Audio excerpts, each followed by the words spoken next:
All right, our guest this week, Andre Phillips, Mound Westonka High School. Coach, really appreciate you coming on and joining the podcast today. Appreciate the invite, Brett. Excited to do it. I know you've listened to at least a handful of some of these, and you know the next question. I think you're prepared for it here is from our text conversation back and forth. So your coaching Wikipedia page, Andre, where have you been? Where'd you play? And what brought you to Mound Westonka? Sure. Yeah, I think my path is a little bit different than some of the other guests. I did play high school basketball. I coached. I started in high school, 14 years old, so freshman, sophomore year, somewhere in there. Started coaching at Tartan High School in our youth program. Started coaching a fourth grade basketball team, which happened to be my brother's grade. Loved it. Coach K kind of took me under his wing and taught me some things and helped me understand. And from there, I was able to learn. Outside of high school, then I was a manager at the U of M. So Damian and I share a background together. Our years were spent the same time, overlapping in college, along with some other local guys. So I was a manager at the U of M for 3 years under Coach Tubby Smith. Wonderful experience, ton of learning items from Coach Smith and that level and the assistant coaches. From there, I was able to progress over to St. John's University up in Collegeville. Go Johnnies, baby. I was the JV coach there for 2 years, learned under legendary coach Jim Smith and also Pat McKenzie, who's the current head coach there, and learned a ton. After that, I did 1 year at St. Cloud Tech as the B squad coach under Coach Mike Trevick. Then moved back to the cities, did 2 years as the varsity assistant at Mound Westonka. Took a year off to figure out my full-time job, what I wanted to do, found that, and then came back to coaching at Blake High School for a year as a JV coach and spent the last 3 as the head coach at Mound Westonka. So that is the wiki in a nutshell. Coach Smith, Coach McKenzie over at St. John's, obviously have had a lot of success. Coach McKenzie's done a great job of continuing the tradition that Coach Smith has created at St. John's. So what are some big things that you learned from them being in that close proximity with some really good D3 coaches that you apply to your coaching today? I think, number one from Coach Jim Smith, you don't make it almost 50 years as a head coach without building relationships and understanding how to care for people. He has been the biggest influence for me in coaching on how to treat people, and that resonates right away when you got guys that are in their 60s, 50s coming back to St. John's every couple of times a year just to see him, just to see the program and be around. I think that is so special, and so everything from him is talking about building player relationships and people. Coach McKenzie, I mean, what do you say? He is a feisty competitor. He's a defensive first guy. He's extremely organized. Pat is who he was as a player, as a coach. He wants to be first. He wants to be competitive, and he wants to find those edges to win. And beyond that, the MIAC is just a phenomenal league, and building those relationships is outstanding.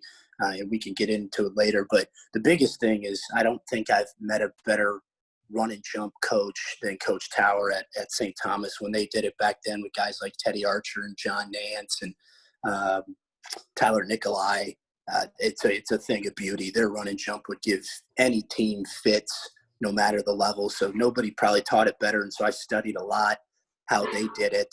And I've just, built a ton of relationships throughout the MIAC, and Reed Ossie was at Bethel, and a lot of people know Reed now as well, and that's how we started our relationship. So those 2 years I wouldn't trade for anything with all the connections I built. So when you were at St. John's, did they know that you were studying St. Thomas at the same time? Because that's like fighting words within those two campuses. The beauty of the MIAC is they share film. So if you want to pull up a team, you can watch every single game that they've played. So they have an interconference sharing of film. And so it doesn't take much if you want to take the time during the day to just pull up another team once they've built 3, 4, 5 games. You can do that. And I don't think Coach Tower saw me much of a threat. He was an assistant back then. and Coach Fritz was the head coach. So I don't think he saw me, some young guy that's right out of college, as much of a threat. And if you know Coach Tower, he's one of the most generous and genuine guys that's willing to share. So maybe my allegiances don't run as deep because I didn't go to school there. So I just saw it as, not a full-on rivalry. When we were in between the lines, heck yeah, we wanted to beat them. But outside of that, I was there to build relationships, not close doors.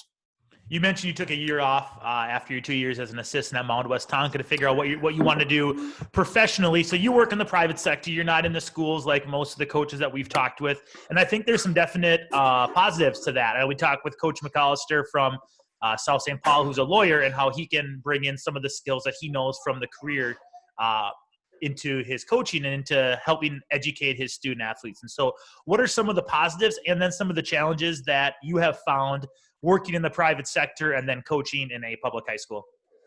For sure. I'm a manager, which I just see as the same thing as, transitional skills. I manage a group of processors for U.S. Bank Home Mortgage, and I've been doing that for 5 years now, 5 years now. And I think that those transferable skills are simply you're coaching people. I'm coaching people all day long. And so I have a variety of people of different backgrounds that were born in different countries, speak different languages, small towns, big towns, some that work from home, some that work in the office. So it's been a pleasure to learn how to coach them and make them better and develop their skills. But the biggest things are you got to be adaptable. You got to be, approachable. People have to feel comfortable coming to you with whatever they have going on, because just like student athletes, employees have things outside of work they want to do too. And at US Bank, we have the ultimate flexibility, and it's been a perfect fit with coaching. And, I wouldn't trade my experiences for anything. So the beauty of it is I get to work on those skills and polish those skills all the time. In coaching employees and coaching kids. The challenges are, I think, of what a lot of people have said, that there is a benefit to having someone in the school district or in the classroom every single day. I'm not in the building every single day, so my kids don't see me outside of the season all the time. So I have to work extra hard to be communicating with them. So I show up to their football games. I show up to their tennis matches, their soccer matches, any of that stuff that's going on. So I'm a visual presence. I'll bring my kids around so they get to know my family to practice as well, because building those relationships is what's going to keep you around, and it's going to allow your players to dig a little deeper with you. So we have a group text.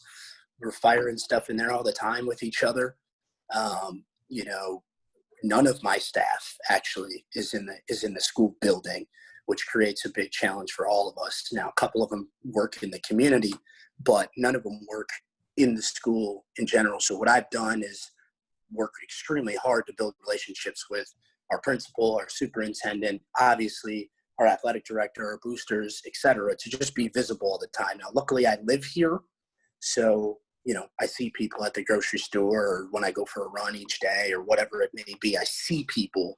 And so it's visible, but it's not the same as having those conversations daily basis with your peers and other coaching staff. You mentioned going to out of season events and also your group text. What are some other ways that you are able to build those relationships with your student athletes? Sure. Yeah. I think as a coach, it's kind of your job, if you want to be successful, to provide year-round opportunities to your kids. So a lot of times we'll just open the gym in the off season, and that way I have a chance to just touch base with them quick and roll the balls out and let them do what they need to do. Outside of that, we'll get creative. We'll have little events. There's Surfside Beach down the road. We'll get together over there. We'll get together at a park. Our kids are very, very close because we're a smaller community. So they're friends first and then teammates second. So a lot of times, there's only a couple different watering holes around here. So I'll get together with some of the parents and grab lunch or grab a beer, whatever it may be, just to touch base with them so I'm visible and they can pick my brain. And I think sometimes that that can be a little dangerous because you're letting people in and being a little vulnerable. But I think that they appreciate those personal relationships, and I do too. Talk more about that. I think that is unique that you mentioned that you're able to, you're open. And it was something that I feel like in 2020, that door is closing where, coaches are at times have to be even more standoffish and keep parents not at an arm's length, but like a miles length away at all times, because you never know what the motivations are of parents. And I think that we see too many, there's too many horror stories where things get, misconstrued and a coach ends up now getting into trouble, or rumors get spun around and now they're out of a job or out of a coaching job. And so what are some ways that you're still able to keep parents a little bit at arm's length, but also letting them in and having that successful relationship where both of you care deeply about their student athlete? Yeah, I think part of it is just my own approach to life and as a person, I'm willing to share whatever you're willing to share. So if someone wants to cut open a vein with me, I'll probably do the same. Because one of my strengths or one of the things I enjoy most is building new relationships. I love getting to know new people. That excites me, that energizes me. I think there's always something to learn from new relationships, and you don't know everything. And the moment you think you know everything, you're fooling yourself. So it's been great to get to know parents in this community that are in different professions. So over the years, I've let a few parents in that inner circle, almost like I would my coaching staff. And, some people say, well, why would you do that?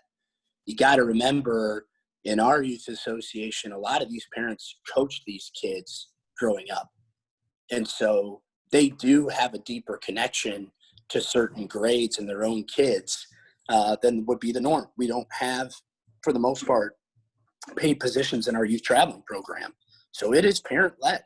So if I'm not building those relationships with them and letting them in a little bit to what we do and how we do things, why are they going to trust me and do what I ask them to do on how I want them to coach these kids at our youth level? So I'm all for building those relationships, and so far it hasn't burned me. So as long as it doesn't burn me, I'll keep that process going.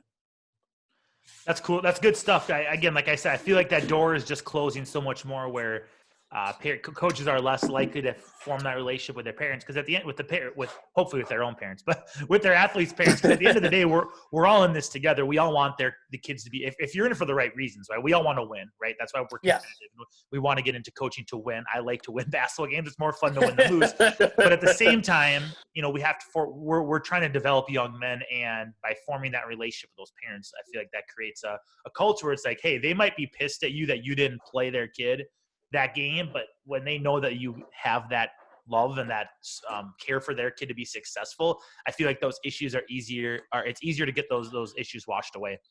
For sure. I keep my practices open. This might sound crazy, but I'll let parents attend our practices. Our practices are always open. They can come pull up a chair and sit down and watch, and they may not like everything on how we do it, but we're going to do it how we do it. And hopefully so far it's produced good enough results. As we continue to climb and hopefully set the bar a little higher year over year, and the intensity ramps up year over year, hopefully they understand there's a method to the madness a little bit. But we've always had an open practice, and I would say generally there are at least 1 to 2 parents at each one of our practices, depending on the level. So we have guys they're basketball junkies. They just want basketball and they love it, and they'll pull up a chair, and they don't necessarily stay for the full 2 hours, but they'll stay for 45 minutes. And I'll go over, shake their hand, say hello. And I'm totally okay with it. And once again, if it hasn't burned us yet, so I let it be. Let's talk defense. You mentioned Coach Tower at St. Thomas when he was an assistant coach back in the day, in the late 2000s. What are some of your teaching points in your run and jump defense? Yeah. So the first thing for us is we want to try to take away your best ball handler. Most high school teams have a guy that feels very comfortable being pressed or being pressured, whether it be in the full court, half court, et cetera. They have a guy that they designate, hey, just get him the ball, right? I don't see a ton of teams running a super structured press break, but they say, just get it to that guy. So we won't guard the inbounder, and we'll try to double your best ball handler, keep the ball out of his hands. we want to force that next best guy to have to make decisions or to just put himself in an uncomfortable situation. So that's really where it starts, is there. And if we can get it in your second best ball handlers, most teams don't have two great ball handlers. And if you do, good for you, then you're probably a pretty good team if you can handle those situations.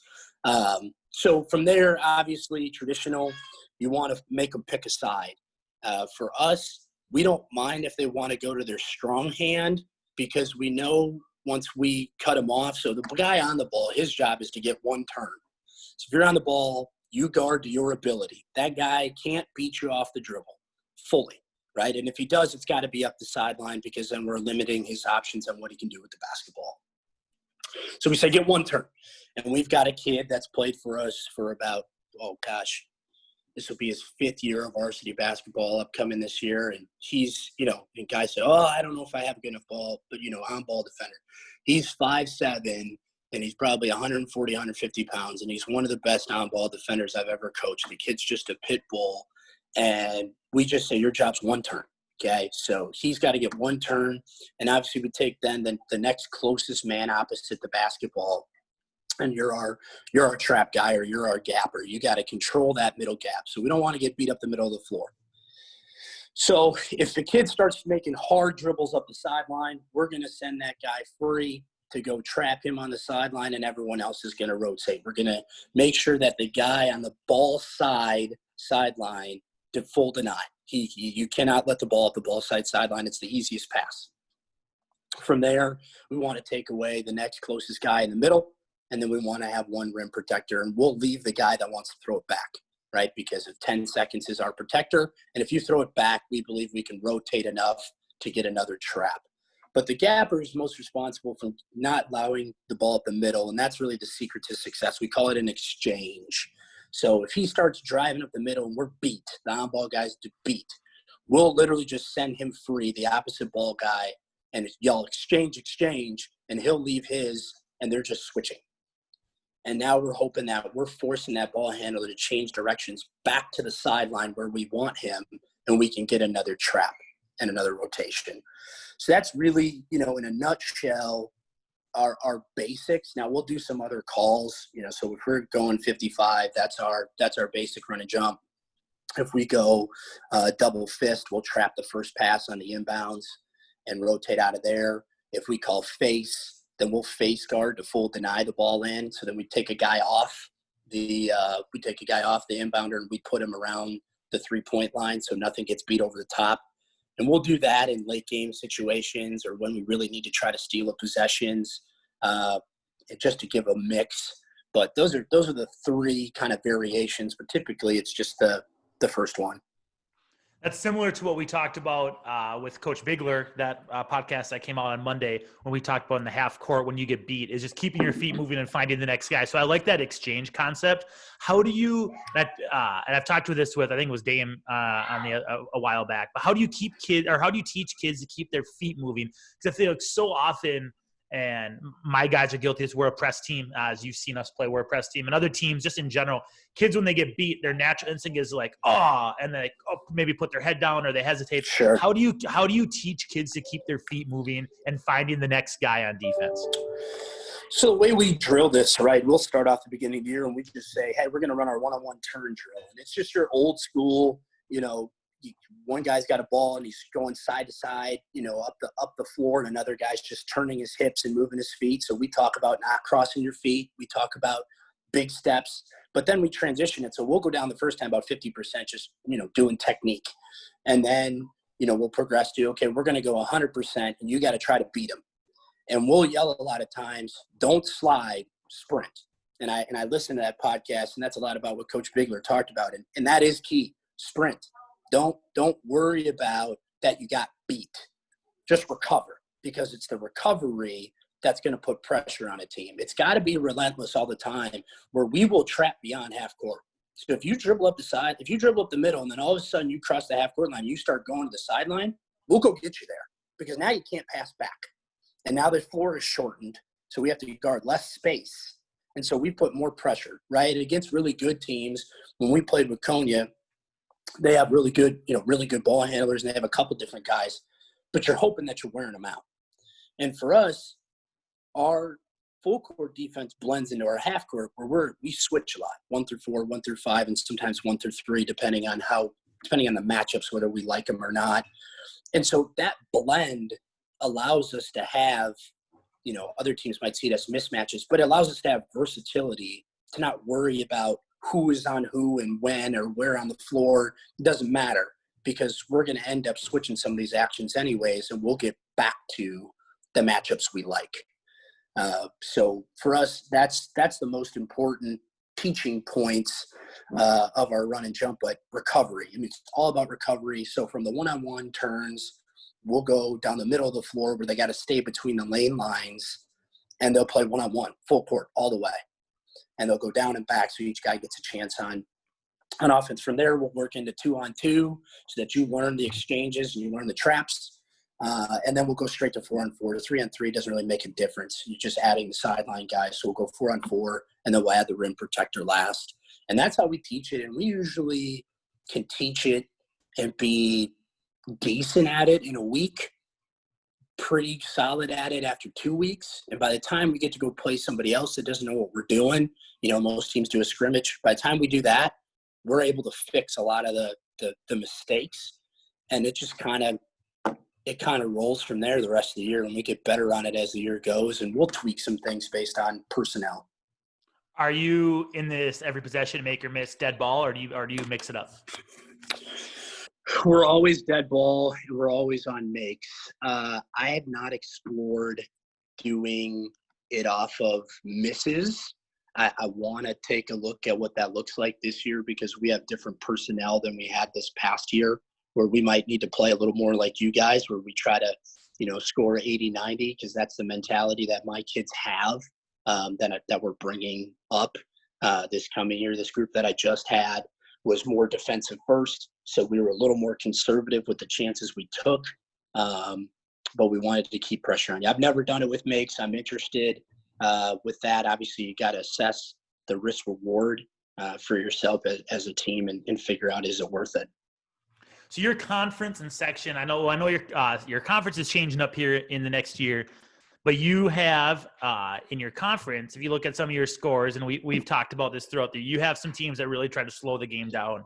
And then in your section, you have teams potentially like De La Salle, Benil, Waconia, Orono, who might be just trying to exploit and get the advantage and score. So how do you work defensively, knowing that throughout the year, you guys have a pretty diverse opponent schedule and how they're going to attack your press?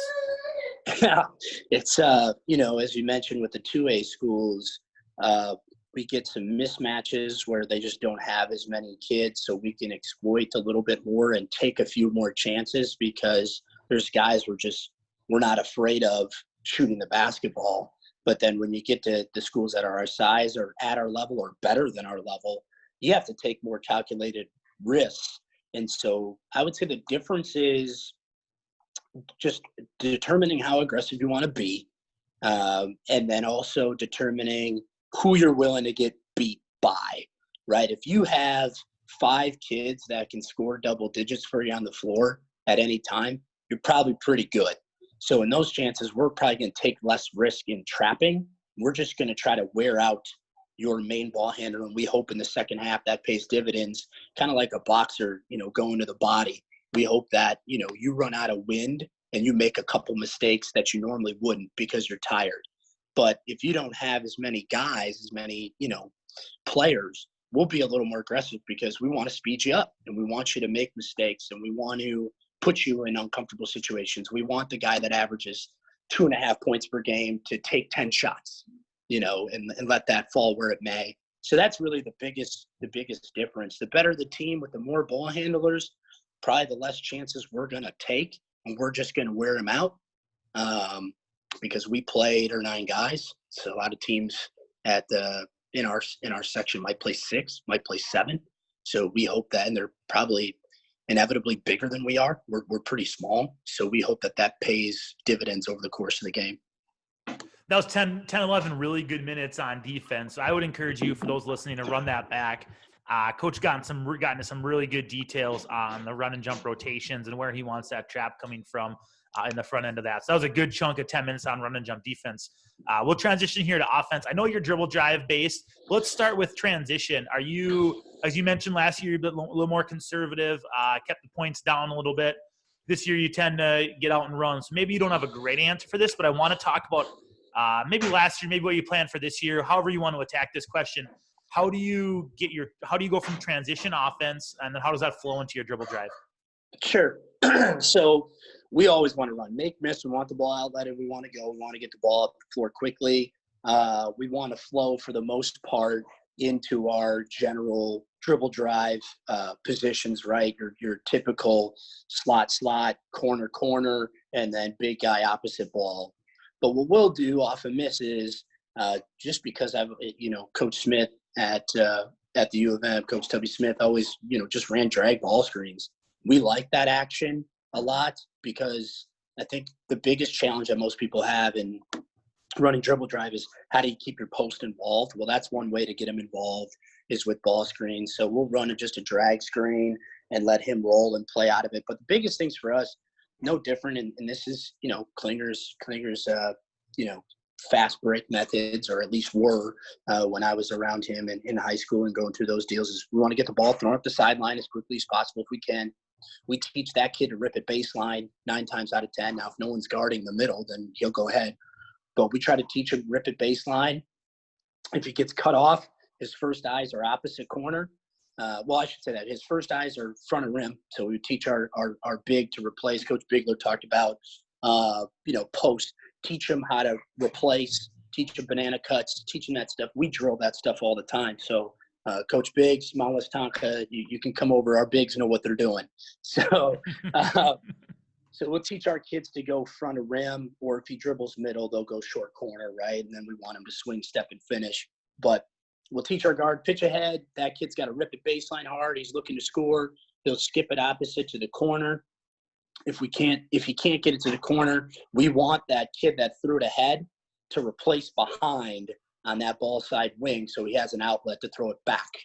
And if the big is trailing the play, so if he gets a rebound and he can't rim run it, then that's when we throw it back, we want that kid that threw it back to clear opposite, and we want to go right into a drag ball screen right there.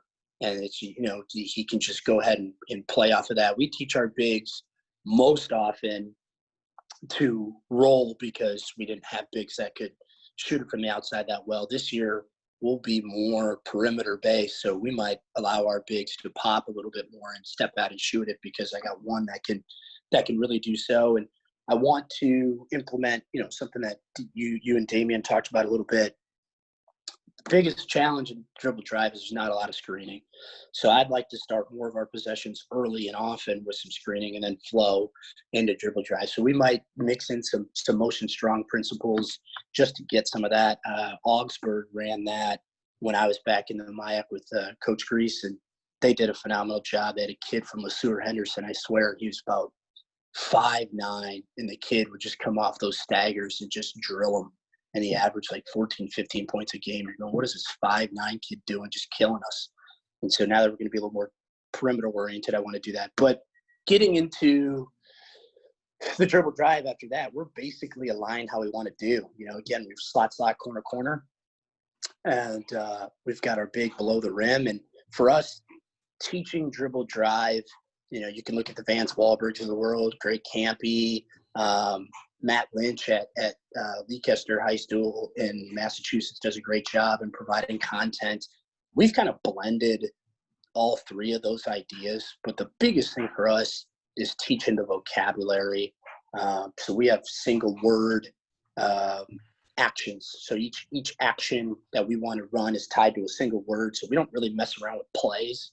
My plays are, I can combo those vocabulary words and they'll run 3 or 4 different actions, and then that's a play.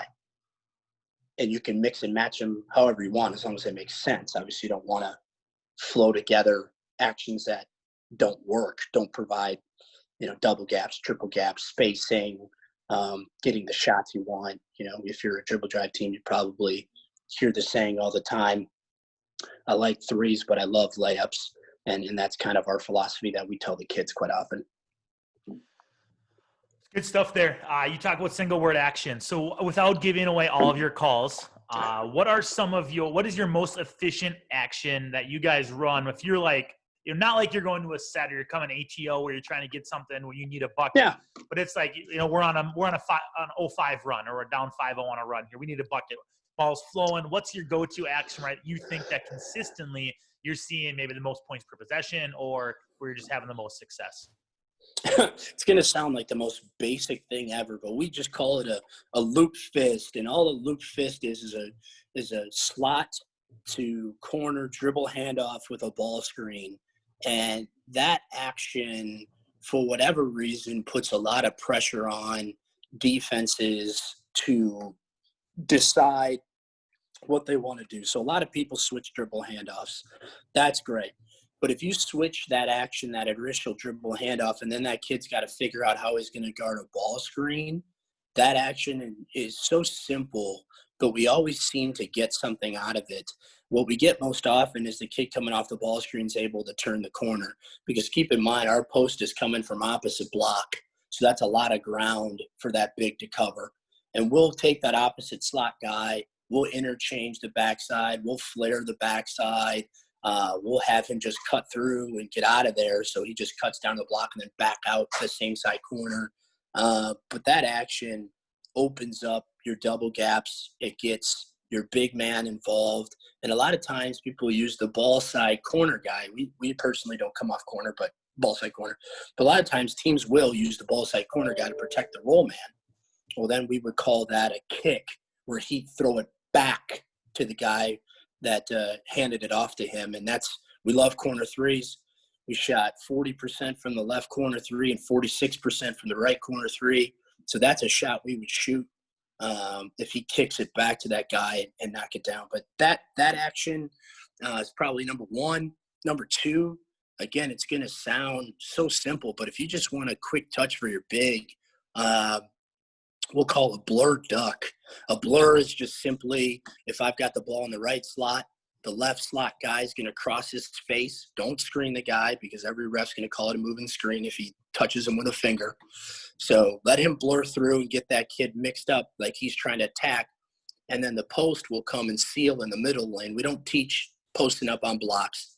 We'll put 2 feet in the lane. If they're going to call 3 seconds, go for it. I think we had 1 3-second call a year.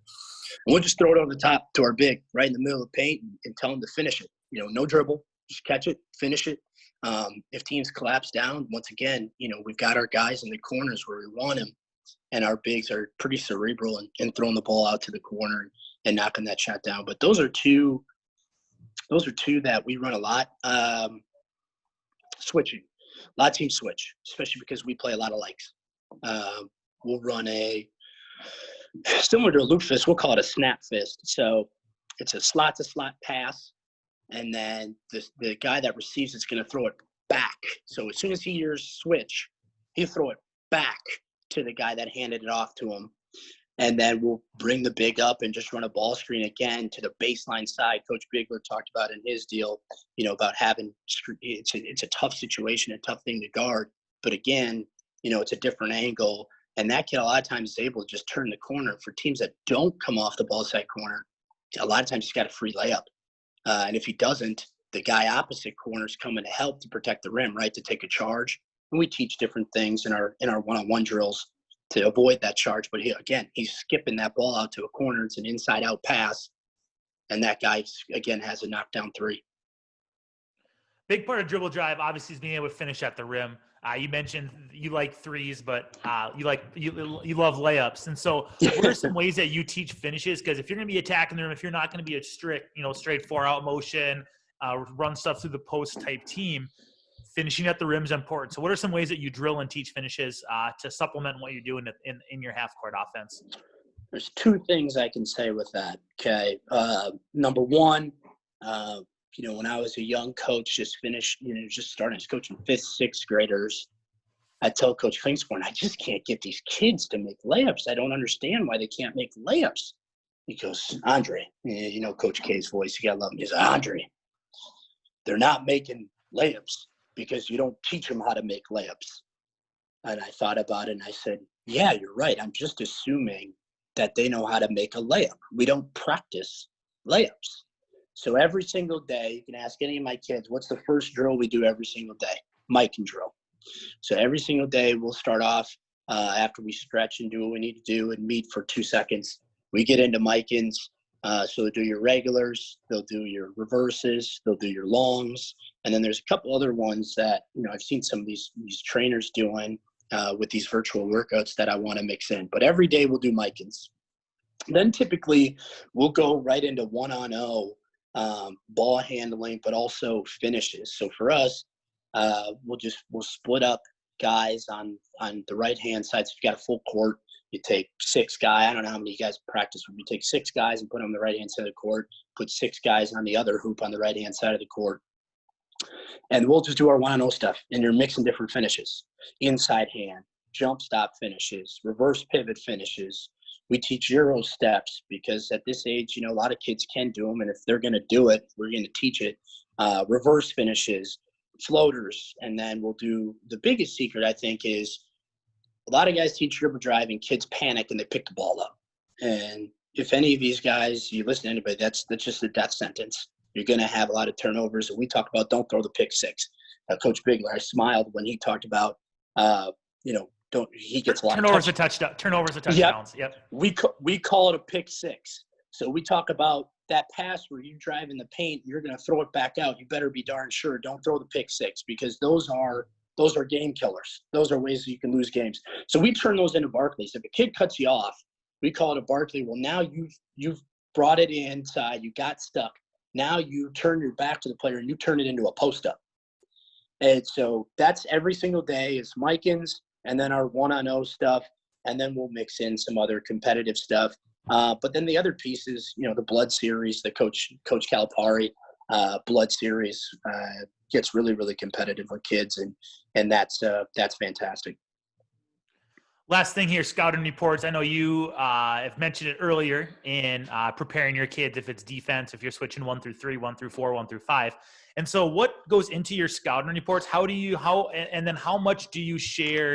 And I guess I'll give a little background on this. So for us, when I first started, I don't know if I've mentioned this on a pod or not, is that we used to do, a page, 2 pages, matchups. Like, this is who you're guarding, know your guy. And then part of it was when we started switching 5, like, matchups don't matter. And so how much do you go into the individual matchup and individual tendencies of each kid compared to what the team is looking to run that you're playing against?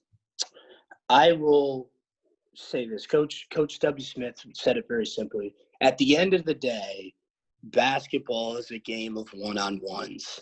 So I care more about what are the individual tendencies than I care about what you're running because we switch. Now, if we stuck more screens, I care more about how we're going to defend certain actions. But because we switch, and we can vary how aggressive we want to be on our switches. Do we want to jump out on certain actions and try to pick that pass? Does a team have a tendency to always reverse the basketball on a certain action? Or do we want to be more conservative because, like Josh Horton said, if we were playing those guys, they're an incredible backdoor team. They teach it. So we need to be more conservative, and we'll grind out a little bit longer possession. Or when we play Litchfield, same thing. They're an incredible backdoor team. So you just don't want to give that up. So you have to eat some minute and a half possessions, even if it drives you nuts. But for us, it is almost all individual based. I want to take away first, obviously, like anybody else, your best player. Do we have a good matchup for that kid? And do we have enough versatility where we can switch off of that kid? Obviously, I don't want my 5'7" point guard guarding their 6'6" big, even if he only averages 4 points a game. I just don't want that. That's a minus for us every single time. So for us, it's all about individuals. I want to know for post, what shoulder does he use? Does he have a go-to move? How well does he rebound? How far outside the paint can he shoot the basketball? And those are the things. Does he run well? Where does he get most of his scoring? And with Huddle Assist, if you're able to get a couple of games, you get a good idea on some tendencies. But I'm old school. probably because of the coaches I've had. I like to live scout every team we play at least once. If we're going to play them in a section, I'll probably live scout them 3 or 4 times throughout the year. Brett, I'm pretty committed. I drove up to your place to scout a team as well. So I like to live scout. I like to do those things because it's an opportunity to steal calls. If I can steal your calls, I think, a lot of teams these days, if you're going to run a set, you run it at a timely situation. So I want to take that call away if we can and have a game plan for that. But really for us, it boils down to, if we're switching, how many kids do I feel comfortable guarding that kid, their best player? If it's 1, we'll go 1 through 4. If it's, they have 2 studs that we just don't have good matchups for, we'll go 1 through 3. The 1 through 3 is the hardest thing to do because you have to practice it and you have to talk about it, and your kids have to communicate, or you're in deep doo-doo. But for us at the same time, we just talk about, here's the individuals, here's what we want, here's the situations we want to put them in. And then really we just dive into, here's how we can attack them offensively. Here's how we can be, here's the kids that don't defend as well as others, or here's the matchups we want, or here's a kid that, every time he sags off the ball and he's ball hunting because he wants to block shots. So when you see him, get your eyes turned around and find the open guy. But for us, it's really about individuals. I want to take away your best player. I want to hold him under his average, because if we can do that, we probably got a chance to win. You hit on it a little bit about how much information you share with your guys. You mentioned maybe it's huddle assists, live scouting, that sort of thing. How many calls do you get into with your guys? Now, I know specifically you just talked player tendencies and what they're looking to do. You'll share with your guys. But what about within a set, or how many sets do you go into a game hoping your guys can recognize on the fly against a team? The one thing I don't want to get beat on, right? Again, I'm going to talk about my influences. Coach Klingsborn would tell me, you're an idiot if you get beat on special teams. So we call special teams underneaths and sidelines and that sort of stuff. So you're an idiot if you get beat on those. And why does he say that? Well, because most teams don't have many of those plays, and the easiest ones to scout because they're all quick hitters. So for us, we don't want to get beat on your special teams. If we're getting beat on your special teams, it's because one of my guys had a mental gaffe. As far as your sets go, maybe just the most common ones. There's a team in our league. I see them all the time. So I know them like they're the back of my hand, but I don't want my players to know them, because teams have different variations of what they're going to do. And if they know you're a switching team, they might do a little variation. And if you built it and slammed it in your kid's head, well, they're going to do this, they're going to make mistakes. So we don't get into your half-court sets a ton. We show them, but we don't probably emphasize them enough, because in a game I'll yell it out. If you say, hey, I'm running, tummy, and that's our play, and I know it's a dribble handoff cross screen into a high-low, I'll just yell it out, and my kids know, hey, it's going to this kid. And so they'll do a good job of talking through it and knowing it. But I don't want to build that all into their heads, because I feel like then you're spending so much practice time on that, when to me, I want to be the best we can be and play the style that we want to play. I don't want to play the way they want to play, and I'm not concerned with what they're trying to run. Take away the individuals and go from there. Yeah, it all comes down to being the best version of yourself, like you alluded to, and focusing on what you're going to run. I know every coach has probably gotten into trouble where, like, I got this. I'm going to kill this scouting report. I got this. And then you give it to your guys, and they're just paralyzed, right? They're trying to, figure out what you're in, especially. And that's part of the reason why we switched, is that we started switching, is it really takes the other team out of it a little bit. Now we got our conference and our section. There's good players, and there's guys you got a game plan for. And we're playing an Aiden McDonald up in Hibbing, right, who we got to face him now for 2 more years. He came in as a 7th grader, hitting volleyball line 3s in our gym. Now he's only a sophomore. He's still got 2 years left. We got to know, we need to know some tendencies to the best of our ability. Now, when a kid's potential scholarship type kid like that, there's only so much you can try to take away. They got a lot of skill sets. But at the same time, you have to try to focus on, again, being the best version of yourself. And if you're going to switch. If you're going to, fight, and then just kind of adjust accordingly. Us personally, we kind of focus on is a guy catch and shoot, or is a guy looking to drive? And that's really as far as we'll go too much with guys, unless it's we play Peter Sumas in Hermantown in our section final. Kids prefer to walk on going to Duluth.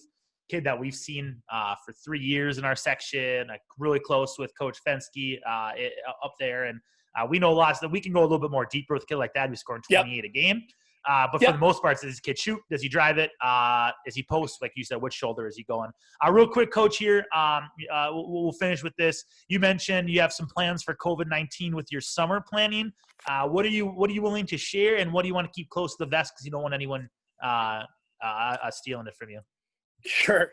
Yeah, I think number one, we've I'll plug him quickly just because him and I are so close, and he's worked with our kids in the fall 3 seasons in a row. But Reed, OC, and obviously Jared Bergeron, they have a great app for kids to use that's low cost and ability to do some stuff in the driveway. We've met as an athletic staff a couple weeks in a row now to determine what we can do, how can we abide by MDH guidelines. Sounds like our district at least is going to let us open up and do some things in the activity center. So all of our summer programs run through community ed. So our school really doesn't have anything to do with it other than saying, hey, we're going to be just like the MSHSL. We're going to be the overseers, but we're not going to dictate everything that you can do. So on June 9, we're going to be able to get together. So we'll go 3 days a week, Tuesday, Wednesday, Thursday. I've never found it effective to go Mondays and Fridays. That part of that might be our community. Right, we're a lake community, we're a cabin community, we're a kids travel, go see grandma, grandpa, whatever it may be, multi-sport, blah blah blah. We just don't go Mondays and Fridays. It's just the attendance has never been good anywhere I've been, not just here, but anywhere I've been. That attendance has been poor. So we go Tuesday, Wednesday, Thursday, right in the morning, and it works out beautifully. So we go 7 to 8. Then they can go upstairs. So I don't know if they're going to have that this year, but in past years, the breakfast that's provided through the state program, they can go upstairs, grab breakfast, and then they go straight to strength and conditioning. And then if they have other sports, they can do that later on. But what we have planned, I bought a thermometer, so we have to check their temperature when they come in. We have to ask them the MDH guideline questions when they come in. And from there, we're restricted to a 1-to-9 ratio on the floor. So we have 3 gyms in our activity center, which is phenomenal, 3 hard courts. And so we'll have a 1-to-9 ratio on their coach to player. And, kids have to bring their own basketball. We have to make sure that, they're bringing their own water bottle, not sharing that. We'll have hand sanitizer on site. And then from there, they have to stay 6 feet apart. So we're going to get creative with the ball handling drills. And Coach Wahlberg that teaches dribble drive will tell you got to do your daily 45, whatever that is, your daily 45 of development skills. So that's really what our practices are going to be this summer, since we can't do any contact stuff, at least for the month of June, is what I'm hearing. So that's really what it's going to look like for us. We have our community ed overseeing everything, but we are fully ready to go and following the MDH guidelines. If you guys haven't looked into that, shoot me an email, a DM, whatever, and I'll get you the link to that and what you have to at least follow. And we have to write up a description and send it and make sure the state approves it, et cetera. But I think it's great that we're going to be allowed that opportunity, at least in our community. There's going to be some challenges in keeping kids apart and protecting yourself. I'll wear a mask when I'm in there and do those things. Obviously, I don't expect our kids while they're sweating and working out to do that, but we'll recommend it to them. But yeah, that's really what we're looking at for COVID-related workouts. Coach, always a pleasure talking to you. I appreciate your insight. Obviously, like you mentioned, a unique situation as you didn't play in high school, but you got right into the coaching side of it. And then also your experience in the private sector. Really good stuff. Thanks for coming on. Also, thanks for supporting and catching as many episodes as you can. You got it, Brett. Appreciate it. Thanks, man.